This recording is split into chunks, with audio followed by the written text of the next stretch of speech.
Hello all my dear student friends. Welcome to this session. We are studying the subject power engineering and refrigeration and the chapter air compressors. In this session, let us talk about the multi-staging in air compressors. Now, when you are going to climb some hill or whenever you are going to climb so many steps, maybe something like 1200 steps, so you cannot climb all the 1200 steps in a single step, right, in a single journey or without taking rest in between. What you will do is that first of all you will climb something like 500 steps, then you will take some rest. After that you may climb something like 300 steps, again take rest, and then you may climb the remaining 200 steps. So you may take rest in between, so that will increase your efficiency to climb the steps and you will not get tired, and the next day you will be okay for going to work. So in the same case, what is happening with this compressor is that when the load on the compressor is excessive, that means when the pressure ratio is very high, the pressure at the suction is very low and the pressure at the delivery is very high, and there is a lot of load on the compressor to increase the pressure from a very low pressure to a high pressure. That means when the pressure ratio is high. So what is this pressure ratio? Pressure ratio is nothing but the ratio of the outlet pressure to the inlet pressure, right? So this pressure ratio may vary with the application. When the application is changed, the pressure ratio will change. So in case of some applications, the pressure ratio is higher. So here you can see in this table that if the outlet pressure is 2 bar and inlet pressure is 1 bar, so 2 upon 1 is 2, so the pressure ratio will be 2. That's okay. In some case you will find that the outlet pressure is 16 bar, inlet pressure is 2 bar, then the pressure ratio is 8. Okay. But here in this case you will find that the outlet pressure is 15 bar and the inlet pressure is 1.5 bar. So 15 upon 1.5 is 10. The pressure ratio is 10. Now the pressure ratio is increased and it has gone above 9. So in this case some problems may arise. Here you can see that further the pressure ratio has been increased. Outlet pressure is 18, inlet pressure is 1.5. So the pressure ratio is 12. In this case the outlet pressure is 18, inlet pressure is 1.2 bar. So the pressure ratio is 15. So the pressure ratio, when it is high, when it goes above 9, then some problems may be caused. So some problems arise due to the increase in the pressure ratio above 9. So what are these problems? So due to these problems, we are facing the need of multi-staging. Multi-staging is necessary because of these problems in the single stage compression which occurs when the pressure ratio is greater than 9. So these problems include the increase in the temperature and the pressure after compression. So at the end of compression, the temperature becomes very high along with the very high pressure. So when the pressure increases, the temperature also increases. So if the pressure ratio is high, the increase in temperature is also high whenever the pressure ratio is high. So this increase in temperature as well as pressure decreases the life of the compressor, and if you want to maintain the life of the compressor, in that case you have to use the heavy material, robust material, so that is the costly material. So this will increase the weight and material of the compressor. The weight of the compressor will be increased, the material will be increased, and the material should be strong. So this material becomes costly. So this will increase the cost of the compressor also. So the properties of the lubricant are also changed due to high temperature which affects lubrication. So at the inlet the temperature is less, at the outlet the temperature is high. So when the temperature gap, the difference in the temperature is high, is large, at that time the lubricating oil will not have some properties which will sustain, which will be suitable for the low temperature as well as for the high temperature. If you select a lubricant which is suitable for the low temperature application, it will not sustain, its properties will not be maintained at high temperature. If you select some other lubricant such that the lubricant is suitable for high temperature, then this lubricant may not be suitable for low temperature. So this problem will arise when the temperature range is large or when the temperature difference is large, and therefore the properties of lubricant cause the problem, and it is we are in a dilemma that which lubricant should be selected. Now there are leakage losses. The leakage losses are also increased due to high pressure and the decrease in the volumetric efficiency. Volumetric efficiency is also reduced. So since the pressure is high, the pressure difference, the pressure on one side of the piston and the pressure on the other side of the piston, they are different. That means the difference is large. So when the difference in pressure is large, then the chances of leakage also increase, and that also increases the decreases the volumetric efficiency. So due to the increased pressure ratio, the volumetric efficiency is also reduced. Then the work of compression also increases with the pressure ratio. The work required for compression, the power required, the energy required for the compression is increased when the pressure ratio is increased, and the vibrations are generated. Imbalance is also created due to the increase in the pressure ratio. So these problems we are facing in single stage compressor when the pressure ratio increases, and therefore there is a need of multi-staging. Therefore we must use more than one stages. We must compress the air in steps. That means we must use the compressor cylinders in series. So the first of all, in one cylinder you can compress the air to some intermediate pressure, and then this partially compressed air can enter inside the second stage cylinder, so that it will be further compressed to the higher pressure ratio or to the higher pressure, right? So these things we are going to study. So before that, what are the advantages of multi-staging? So if you go for multi-staging, the power required is reduced. Less power is required for same quantity of air delivered at the same pressure, also same inlet pressure. So for the same inlet and outlet pressure and for the same quantity of air delivered, you will find that the power required in case of multi-stage compression is less. So how the power is reduced, why the power is less, that we are going to study further. The weight is also reduced because the material requirement, we don't require very strong material, and therefore the weight is reduced. Of course we may require the strong material, but that is only for the higher stage cylinder, for the HP cylinder, high pressure cylinder, and that high pressure cylinder is smaller one. So the strong material is required only for the smaller cylinder, but the larger cylinder can be of ordinary material. So that reduces the weight, that also reduces the cost. Then the volumetric efficiency is also improved due to multi-staging, because the pressure ratio is divided into two or more parts depending upon the number of stages, and therefore the volumetric efficiency is improved. Then the maximum temperature is also reduced because we are going for intercooling.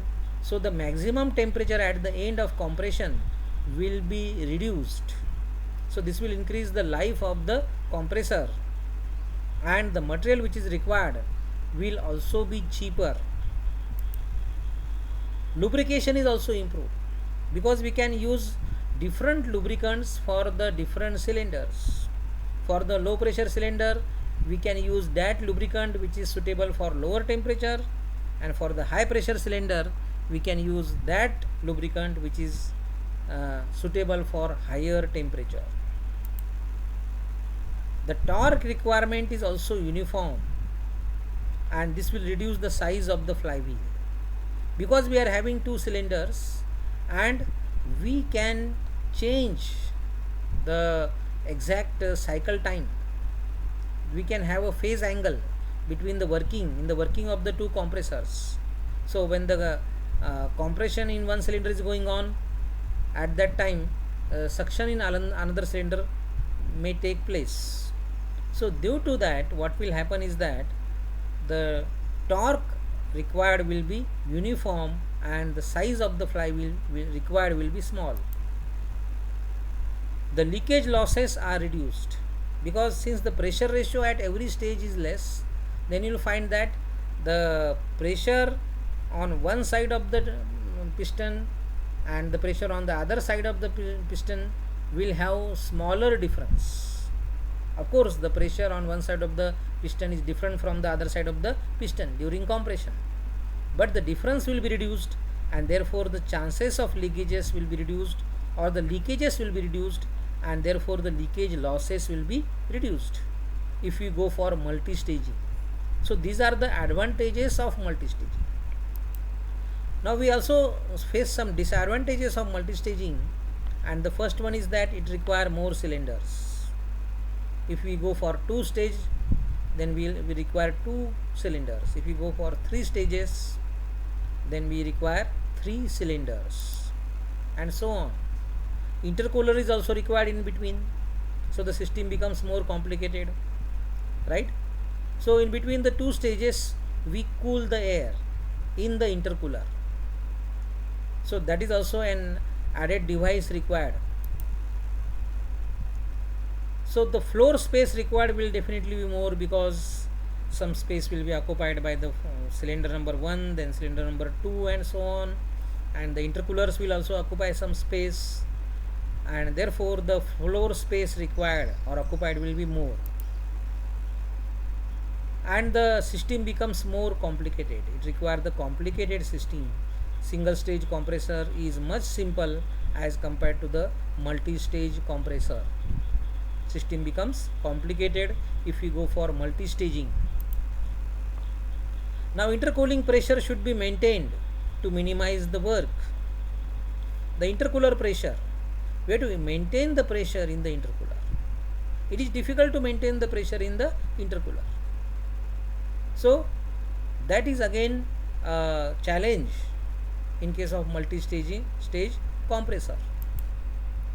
Now let us see the construction of this multi-stage compressor, how the two compressors are connected. So it's very simple. This is the LP stage cylinder, low pressure stage cylinder, and this is the HP means high pressure stage cylinder. So you can see that this is the cylinder, this is the piston, right? This is the intake valve, this is the delivery valve, right? So the air enters, it gets compressed and is delivered. First of all, this air from the lower stage cylinder will go to the intercooler. It will be cooled in the intercooler. So in the intercooler, cold water is being circulated, right? Sometimes air cooler is also there, but in this case it is preferred to use a water cooler. So the intercooler, we are using the water in the intercooler for cooling the air. So the water is circulated. Here you can see that the cold water is entering, and the hot water or the warm water will leave this particular intercooler, and the air whose temperature has been increased in the first stage, that is the low pressure stage, will be cooled. Air will be cooled because since the pressure is increased, temperature is also increased. Due to compression, temperature increases. So we are cooling this air, and then this cold air goes to the second stage, high pressure stage compressor.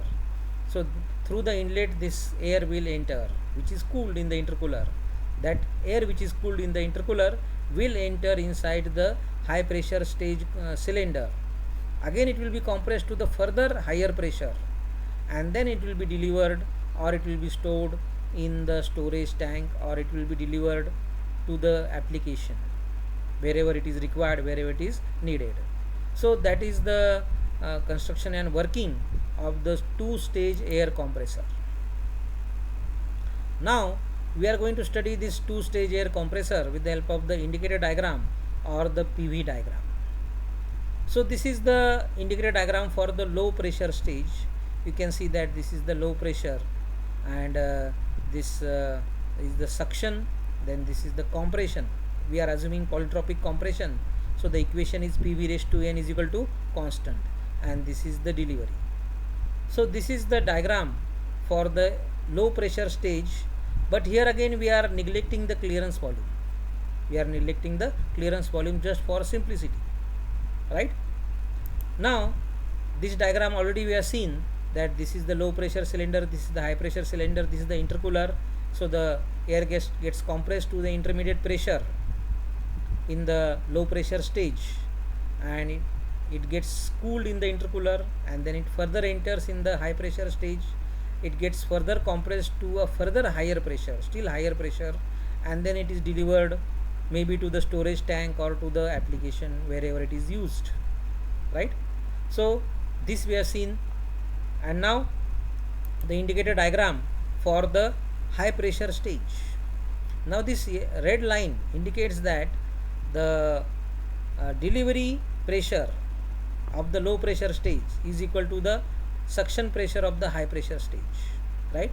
So in the intercooler the temperature is reduced, the temperature of the air is reduced because the air is cooled, but the pressure remains constant. Pressure remains constant. Of course there may be some loss in the pressure due to friction in the intercooler. So if we neglect that, we can say that the pressure remains constant in the intercooler.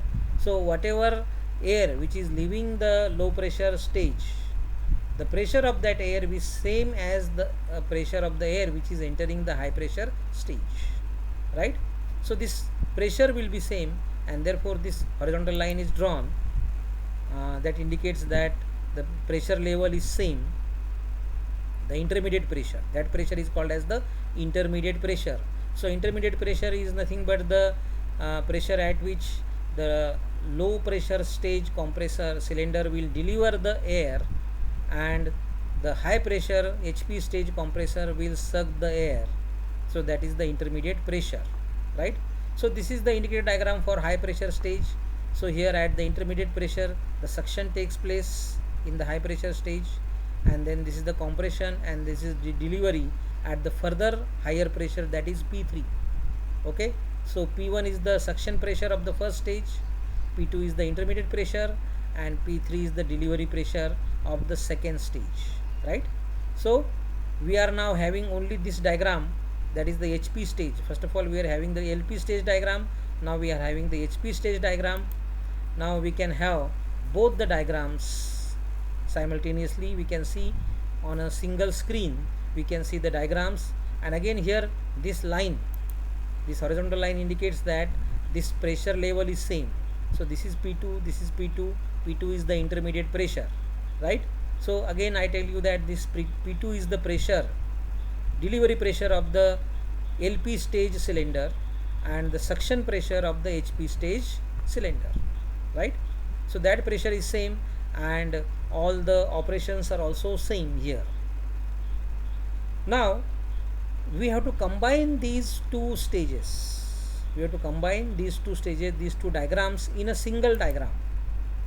So like this we can combine both the diagrams, indicator diagrams. So this is the indicator diagram for LP and HP stage. Indicator diagram for LP as well as HP stage, right? So here you can see that at the suction pressure of the lower stage compressor, lower LP stage, low pressure stage compressor, this is the suction pressure, the air is sucked, air is entering inside the cylinder, then the compression takes place, this is the compression curve, right? then it is delivered at the intermediate pressure P2, right, by this particular low pressure stage compressor cylinder in the intercooler. So this is the intercooler pressure or the intermediate pressure. Now at this pressure the air is entering inside this particular HP stage cylinder. At this particular pressure the air is entering inside this HP stage cylinder like this, and it is compressed to a higher pressure P3. It is compressed to a higher pressure P3, and then it is delivered from the HP stage compressor like this. It is delivered at a pressure P3. So here the pressure is P3, here the pressure is P1, here the pressure is P2, here also P2, here it is P2, and after at the delivery of the HP stage the pressure is P3. So P1, P2 and P3. This is P1, P2, P2 and this is P3. P1, P2, P3, right? So these are the pressures, and the values of these pressures may be something like, suppose this pressure is 1 bar and this pressure will be 4 bar, and this pressure may be something like 12 bar, right? So in this way the compression can be done in steps or stages. Now imagine that instead of going for two-stage compressor, we are using only a single cylinder, we are going for the single stage compressor. So at this point we are not going for the second stage. The air is not leaving the compressor, first stage compressor. It is compressed. The compression is further continued. Compression is further continued at this intermediate point. Just imagine that. Okay, so we are trying to compress the air in single stage. So in that case the curve followed will be like this.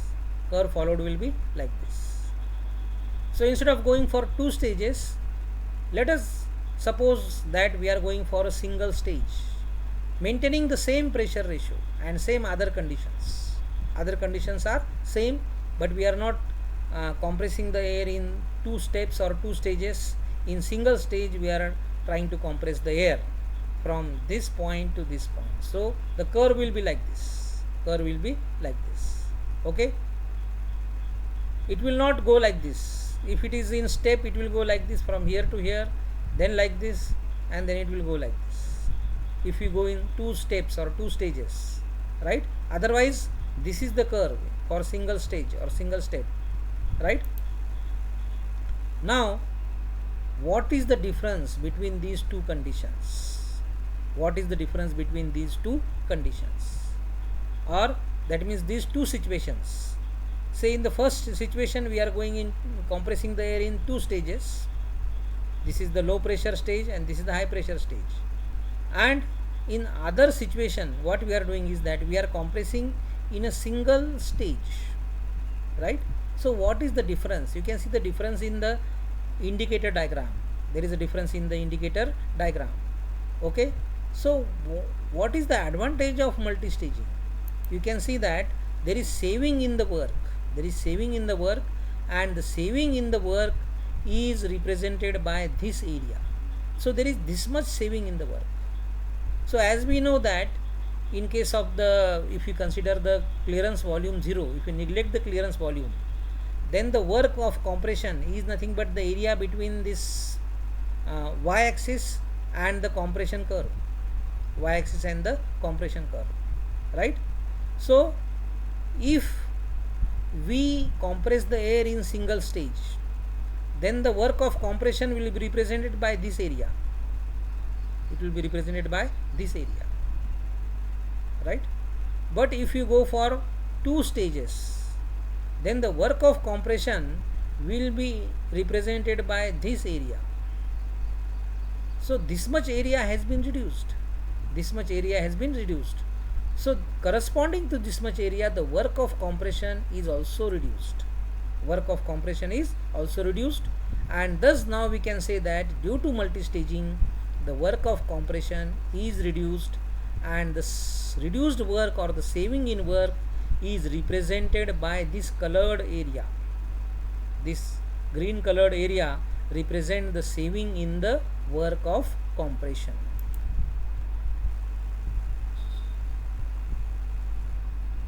So again, once again, I am showing you this indicator diagrams for the low pressure stage and the high pressure stage, right? And all these things we have explained, but just have a look on this, because we are going to study the further part, and in this further part some more important things we are going to study. Now consider this multi-stage compression as well as single stage compression, right? We are starting from point 1. If you go for the two-stage compression, then what we are doing is that the curve followed will be like this: 1 to 2 dash, that is the first stage. 2 dash to 2 is the intercooling. Right? And this 2-3 is the second stage compression. Right? Now otherwise, if we go for compression in single step, then the curve followed will be 1-3 dash. 1-3 dash will be curve followed, and this shaded area represent the saving in work. Okay. Now here this intercooling is also very important. The intercooling should be efficient. The cooling of the air in the intercooler is very important. This cooling must be efficient. If the cooling is not efficient, then the work of compression will be increased.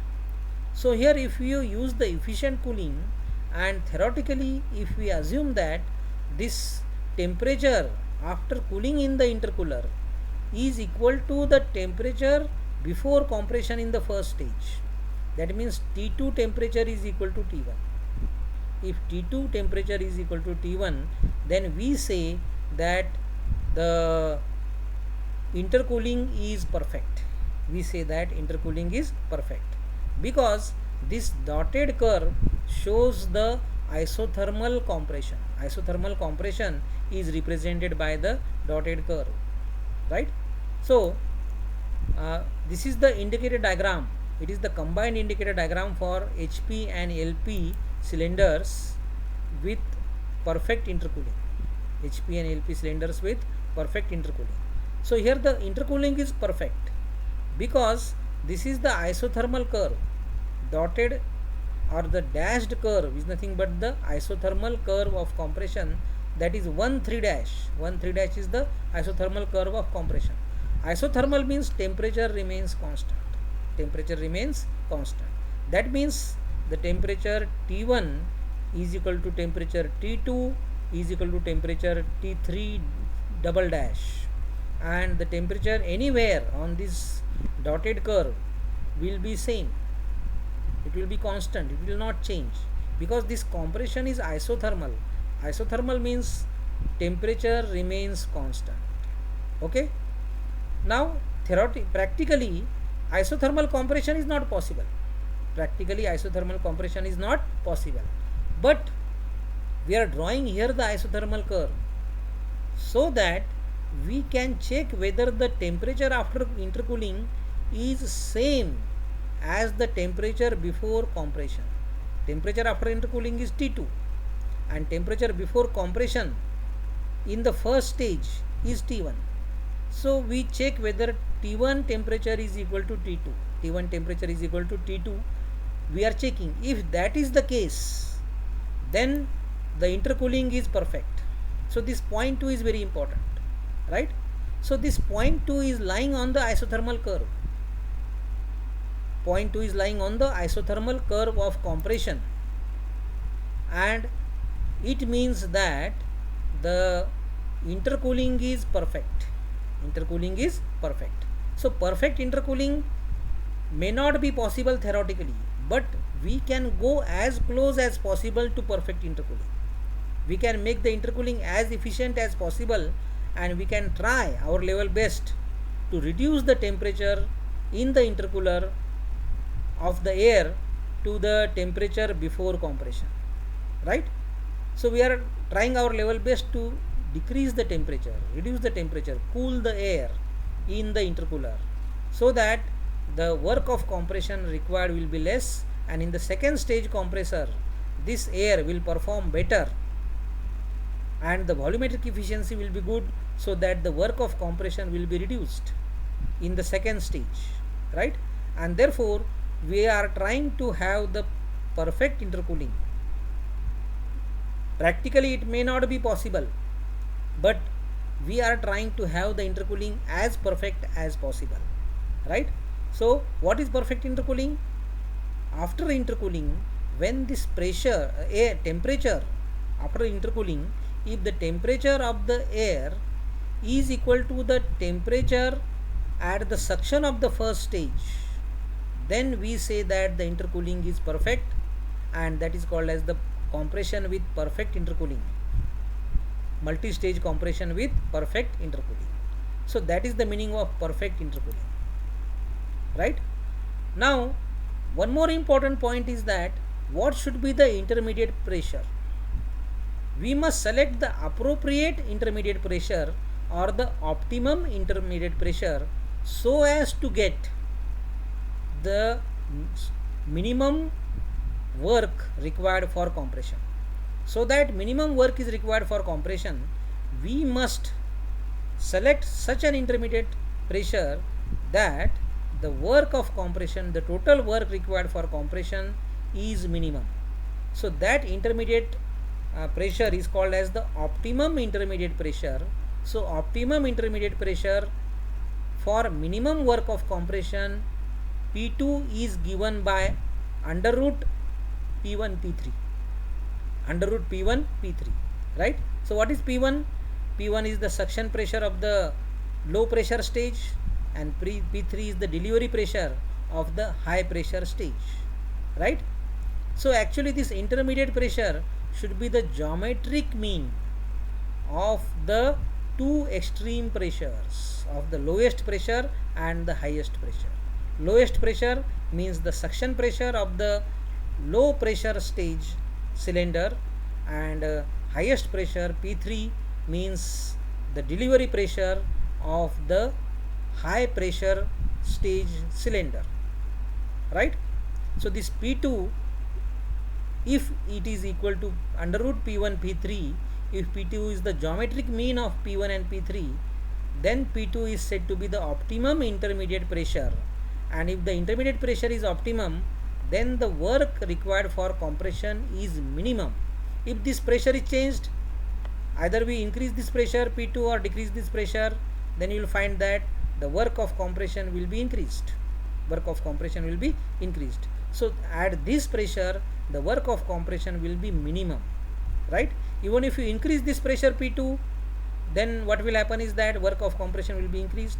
Even if you decrease the pressure P2, work of compression will be increased in both the cases. But the work of compression will be minimum if the value of pressure P2, intermediate pressure P2, is equal to under root P1 P3. That means it is the geometric mean of P1 and P3. Then these are the two extreme pressures, right?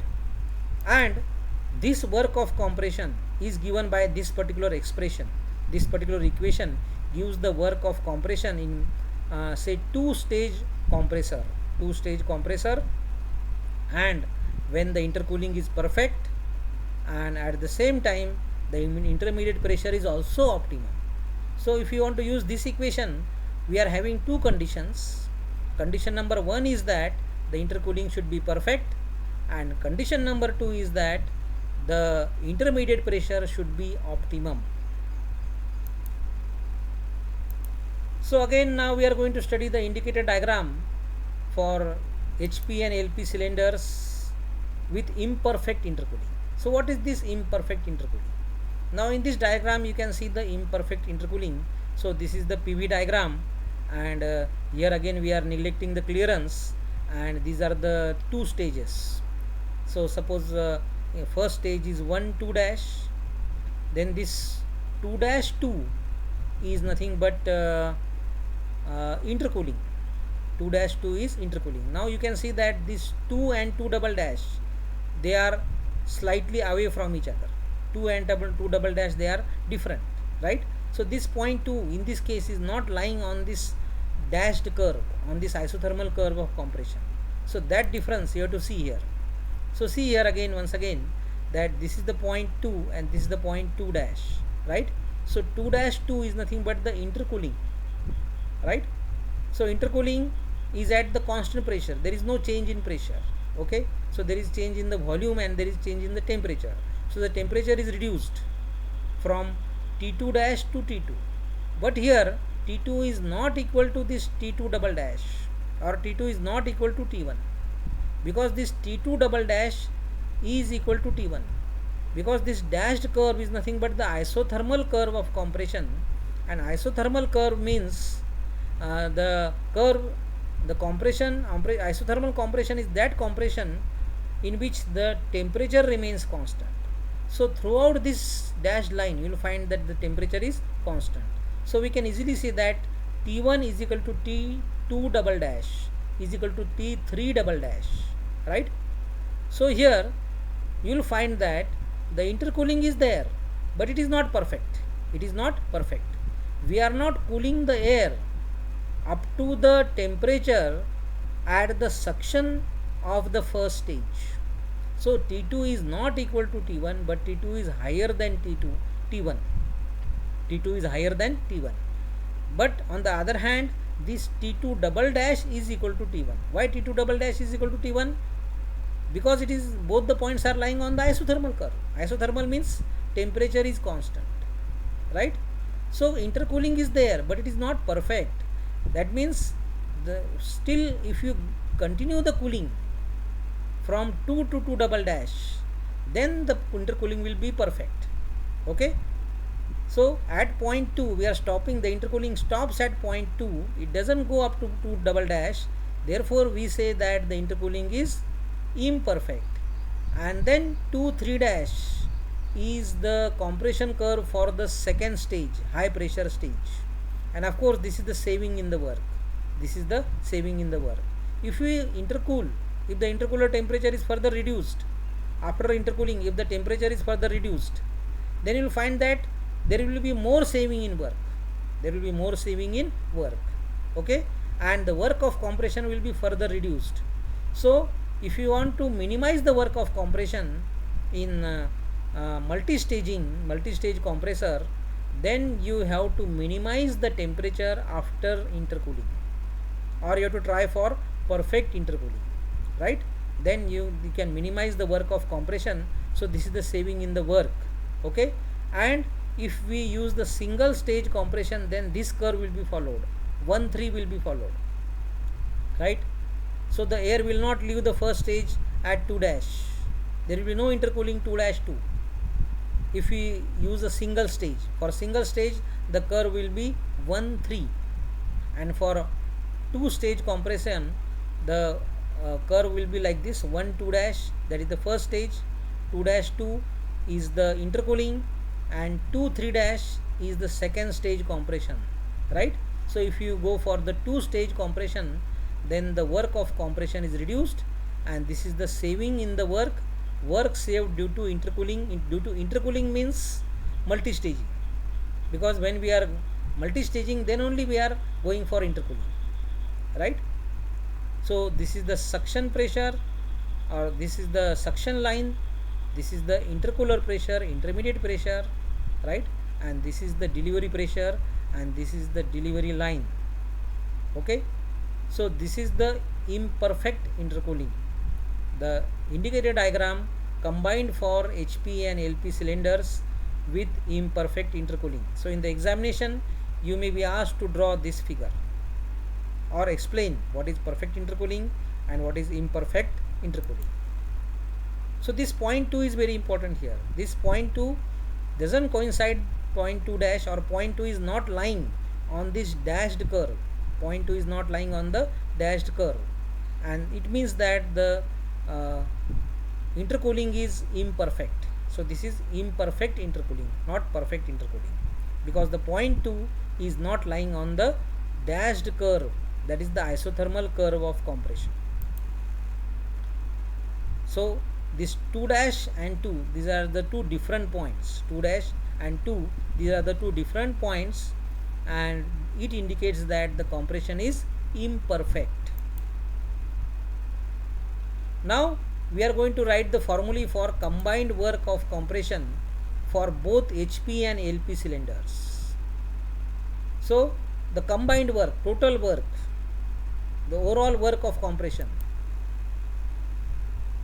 Now for this purpose we are assuming perfect intercooling, and we are also assuming the optimum intermediate pressure, right?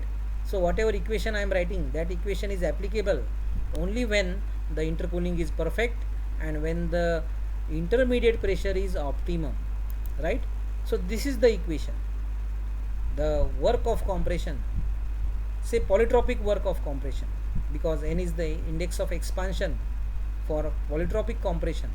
So this expression will give the total work, that is the addition of the work required in the first cylinder, that is the LP cylinder, and as well as the HP cylinder, right? So the total work will be given by this expression. So remember that we are using 2n here, instead of n we are using 2n, and here also I am writing 2n. There is change in the formula, and here we are writing P3 upon P1, not P2 upon P1. So P3 is the highest pressure and P1 is the lowest pressure. So P1 is the suction pressure of the lowest stage compressor, and P3 is the delivery pressure of the highest stage compressor. Now this is the formula for two-stage compressor, right? And this P1 is the suction pressure for the lower stage compressor, lower stage cylinder, and P3 is the delivery pressure for the higher stage compressor. This is the P3. Okay. Now I have told you that the intermediate pressure should be optimum. Intermediate pressure should be optimum to use this formula, and if you have the optimum intermediate pressure, then the work of compression will be minimum, and it will be given by this particular equation, right? So optimum intermediate pressure for minimum work of compression, that is P2, is nothing but under root P1 P3. Under root P1 P3, that means P2 is the geometric mean of P1 and P3, right? So these equations are very important to solve the numericals. So this equation I have shown you in the enlarged form so that there should be no confusion in your mind, and you can use this equation for solving the numericals without committing the mistakes. Now we will just revise the advantages of multistaging. Less power is required for same quantity of air delivered at the same pressure, and the suction pressure is also same, right? So having the same suction pressure, same delivery pressure, and delivering the same quantity of air, you will find that the power required in multi-stage compressor is less as compared to single stage compressor. Then the weight is reduced, cost is also reduced, volumetric efficiency is improved. Volumetric efficiency is improved because the pressure difference or the pressure ratio is less. The chances of leakages are less. Maximum temperature is reduced. The maximum cycle temperature will be reduced. So due to the increased temperature, when the temperature goes very high, then there are chances of damage to that particular equipment. At higher temperature, damage occurs to the material and to the various parts of the device. So if the maximum temperature is reduced, then the life of that particular device is increased. Lubrication is also improved because we can use a different lubricant in the lower stage compressor and different lubricant in the higher stage compressor, right? We can use, for the lower stage we can use that lubricant which is suitable for lower temperature, and in the higher stage we can use some other lubricant which is suitable for the higher temperature. Same lubricant cannot be suitable for the lowest as well as highest temperature. If the temperature range is big, then the problem occurs. Then the torque requirement is uniform. Uniform torque is required. So the flywheel size is also small because we are having two cylinders, and the power consumption of these two cylinders can have a phase difference. The compression stroke can have a phase difference, and due to that phase difference you will find that the torque requirement will be uniform, and this will decrease the size of the flywheel, and the leakage losses are also reduced because the difference in pressure or the pressure ratio is less, and therefore there are less chances of leakage of the air from one side of the piston to the other side of the piston, and the leakages in the valves etc. will be reduced, and that also increases the volumetric efficiency. There are some disadvantages of multistaging. Multistaging requires more cylinders, intercooler is required, then floor space required is more, then the appropriate complicated system is required, system is complicated, then the intercooler pressure should be maintained to minimize work. You have to maintain the intercooler pressure to the optimum level so that the work required for compression will be minimized. So thank you my dear friends.